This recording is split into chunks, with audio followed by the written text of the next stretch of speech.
How you doing, man? This is Dre from Manhattan. Jerry or Joey?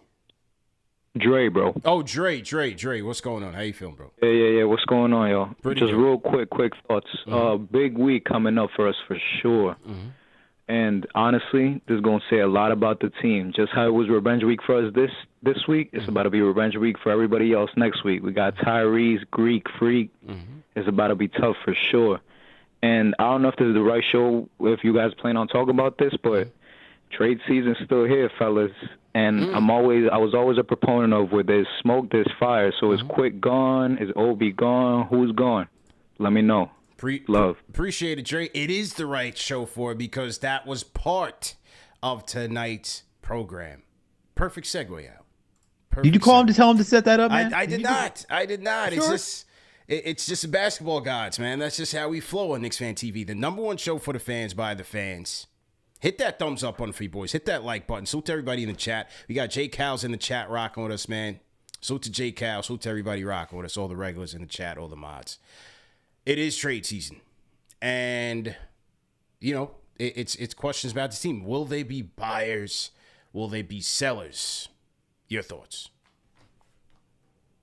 Let's see. I'm trying to look at. So Thursday, February 9th is the deadline. It's the last day. So it's right. We're about a month away. We are about a month away from that. Buyers or sellers, bro? Buyers or sellers? I don't think they do anything too drastic. Yeah.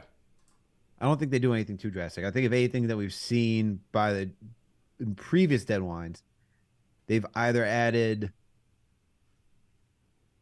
ancillary pieces around the edges to make them more competitive, like Derrick Rose 2 seasons ago.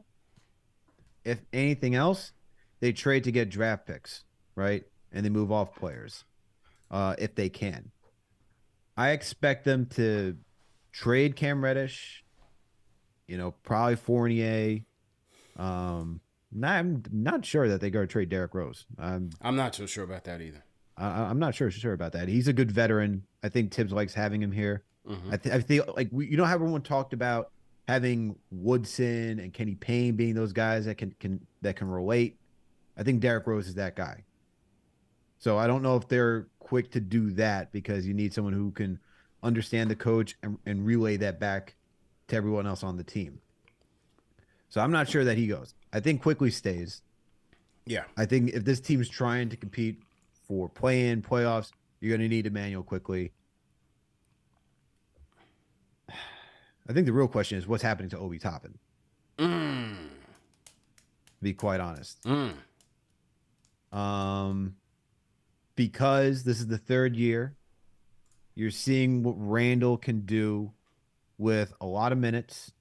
And no one's been asking, because Obi's been out, even myself, I haven't asked for how's Obi going to get more minutes? How are you going to do any more small ball, anything like that? Haven't been able to ask that question. And we've seen Randall, maybe for Randall, you don't have, it goes both ways where you don't for Obi, it's I don't have Tibbs looking over my shoulder because Randall was out for the end of last season. Yeah. It might be the same thing for Julius Randle where it's I can just play my game because I'm not going to hear a chance people asking for Obi Top if I make a mistake. So I'm wondering if they find a deal because he will be in the 4th year of his contract next season. Maybe he's someone that gets traded by the deadline. I still think he's probably kept because I think they're going to need the depth. They see the depth that they need, especially at the 4 position. That's somebody I would keep an eye on, but I think for the most part, I think Cam is out of here, maybe Fournier, and if anything, they're going to get some second-round picks. If they're lucky, they get some first-round picks, but I think they're going to do the whole get some second-round picks, stockpile that again. Yeah, I agree with you. I think they'll do both. I think in terms of selling, obviously Cam and Fournier are the prime candidates. I don't necessarily see them moving Rose unless, number one, it's somewhere he wants to go. I think as an organization, they will do right by him. So unless it's a Chicago or someplace that he'd be willing to go, I don't think they'll just trade him anywhere. And yes, he doesn't have much anymore, but I still think of him as an insurance option to run the offense if a Brunson goes down, and you need to elevate an IQ into that starting spot, and then you bring Rose off the bench. I still think they have that because, again, they're trying to make the playoffs. They're in the 7th seed right now. They're battling for 6th. They're right there. So they're going to try to be competitive. I'm not so sure they'll move off of Rose. But Cam and Fournier, I think, will be the prime candidates to get moved. The IQ Obi situation basically comes down to how do they address the now and how do they address the later. Those two guys, you're going to have to make contract decisions on those guys coming up the next 2 years. Are you going to keep? Are you going to trade? For IQ, I think for a team like the Knicks who are competing right now and whose defense is playing at a high level, he's a big part of that. I'm not so sure. With Tibbs having so much influence on the front office decisions, I don't see him wanting to pair with IQ unless you're bringing back a clear upgrade, whether it's offensively or defensively or both on the team. So I don't necessarily see an IQ for a future draft pick being something that they would consider, because he's a big part of what they have, and once everybody comes back full strength, you're gonna need. We talk about their bench needing bench production. Move IQ to the bench. You hope he shoots better, but obviously defensively, him and McBride out there, that's gonna be big. Yeah, no, absolutely, and that's the same thing for it goes for Obi too, because you look at this, even though Obi is not the greatest defender, you see what is lacking on offense when you don't have somebody that can just run the floor, right? Yeah. And give you those easy transition points. Another guy who's shooting the three ball really well early to start the season before a slump and then gets injured. So having him come back too, in order for this team to really, it's very top heavy because you rely a lot on Brunson, Randall, and RJ. And we saw how bad this bench is when they are not scoring, right. Man. It is rough. It is absolutely rough. And I think if you're Tibbs, and these guys still have fans in the front office, of the Knicks. So it's not like everyone's ready to trade him at the drop of a hat, So I think they both make it towards the end of the season. But, you brought up in previous conversations someone like Jordan Clarkson, right? Yeah. And you still think, let's say the Knicks get on the phone, all right? Mm-hmm. They for some strange reason, Utah's willing to do a deal with the Knicks. Mm-hmm. Jordan Clarkson is in that deal. Instead of wanting Emmanuel quickly, though, they want Obi Toppin. How do you feel about that one? That would be tough, man. It's a tough trade. That's a tough trade, man. I think they'll listen for offers for Obi, especially with the way Randall's playing. But for Clarkson, how many more years does Clarkson have left? 2 more years? I can pull that up right now. Let me pull up Jordan Clarkson's contract. He has until the end of 2023-2024 season. So he's got 1 more year left on his contract for 14. Obi has, I think Obi is making close to that type of money as well. Yeah, he's got 1 more year in his contract, right? At 14. Yep. And then Obi is making 6. But he's making 5 right now. He makes 6, so it's not within the range. You need to add another contract in order to make that type of deal work. Depending on how this team looks by the deadline, if they're really ripping off, 2 out of every 3 and looking strong, they're, chasing Philly for 5, I'd probably do it.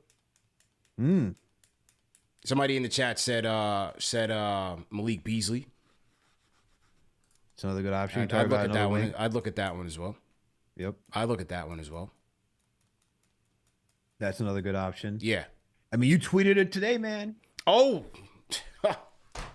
Listen, man. With the Knicks needing bench scoring, who better, ladies and gentlemen, than the one, the only, Alec Burks. Bring back the Burks Hive to MSG, Al. It only makes sense, bro. It only makes sense. Now, realistically, they don't have a shot at him. Unfortunately, you can't acquire the player that you traded in the same season. So unfortunately, they can't get Burks, but that would be the move of all moves. He looks so sad in that photo you chose too. Yeah. Bring back Burks Hive, man. You did that on purpose, man. You chose like the saddest photo of Alec Burks in a Detroit Pistons uniform. Oh, there we go. There we go. Bring it back. To make sure that you could actually sell he's this in right. Purgatory. Like, bring this man home next season. He's in purgatory, man. If I had one wish, bring back Alec Burks, 6'6", utility man. He can play the 1, the 2, and the 3, Knicks Nation. We've seen it before. 14 points, 62% true shooting percentage, shooting 47, where's he at? 40% from 3. Burks Hive. That's what that man looks so sad. That's what this bench needs. You swap him out with McBride, and now that bench unit is ferocious. It come playoff time. Ferocious. You get Burks back. He wants revenge after the Hawks series. You remember that one? Game I do remember that one. Hey. Game 1, it was the Burks Hive that helped almost win that game. Hey, man. 6'6". I swap him out with McBride. I'm going into the playoffs. That's how I'm rolling with my team. Look, you're talking about isolation scoring. Like, it makes sense because we need another isolation scorer. Yeah. And I don't want to get attacked by the Cam Hive again. I said that last time. I got attacked. Let's work with reality right now. Tibbs is not playing this man. All right. The front office is trading him. Oh, man. But it makes sense, as much as I hate to say it. Look, 3 and D wings don't grow on trees. Teams aren't just going to be willing to give that up. So you're going to have to get like little tweeners here and there. So that's why you say like a Clarkson, a Beasley, but a Burks, even though you can't get him, to me, Burks would be a perfect fit for what this team needs right now off the bench. Perfect. I mean, I remember writing, he was coming out of college at Colorado. He was ranked as one of the best isolation scorers the game's like for the game. Like, and then when he was with the Knicks that season, they were the 4 seed. Yeah. He was over the 90th percentile in isolation scoring. It was off the charts what he was doing. It's funny. Literally, and the guy that actually it's funny because he plays good defense too. That's the thing. That's what I'm saying. He plays good defense. He scores. Like, I'd swap McBride out of there in a heartbeat if you could get Burks back. Oh man, fast. But you can't get him. You can't acquire a player who you traded within the same season. NBA season starts July 1st to June 30th. Can't do it. Can't do it. Ishan Haro said, no Burks. Tiz would start him. I like him, but Tiz would misuse him again. He'd start him at the point. Can you imagine? All right, Brunson, we got our guy back. We got our guy. But actually, I want to know, why'd you choose the saddest photo of this man possible? Look, man, he's with the Pistons. It doesn't get any sadder than that. Look, I can only imagine. He's like, I went from going around the corner and to get any slice of pizza I wanted. Now I got to stick with Little Caesars on the regular. It's disgusting, man. Send Burks to like Denver or something. Let him go shine, right? He's from Colorado, right? Yep. Send him home. Let him go play with Jokic. Oh, that'd be ferocious. That'd be ferocious. You get Burks in there. You're going to trust Bones. And Denver's playing well. You're going to trust Bones Highland in a big spot in the playoffs? Get Burks to Denver. Then that's the trade. That's the move. You get Burks to Denver, solidify that bench, bring him back home. Yeah. Brother. Yeah. So, but as you said, on the Knicks, I don't expect anything big. I don't expect them to put any premium draft capital up for grabs mid-season. We all know that they're holding on to those. So it'll be on the margins. It'll certainly be on the margins, and we'll see how it goes. Let's see first how things look when they're at full strength. You get Obi back.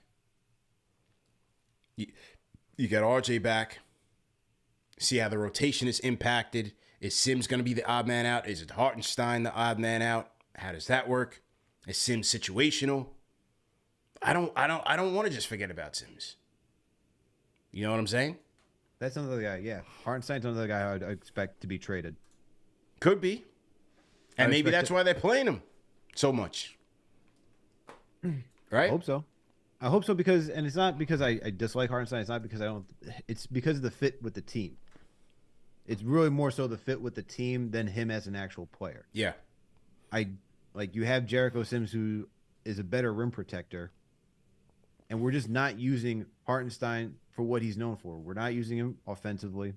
We're not getting him like high post to do some good passes. We're not using him in the short roll to pass and find open shooters or anything like that. Every now and then he'll give you a good dime, and then you're like, oh, that's right, he can do those things. But that's not what this team is about, especially with that second unit. You know, the ball is mostly in Quickly's hand to facilitate.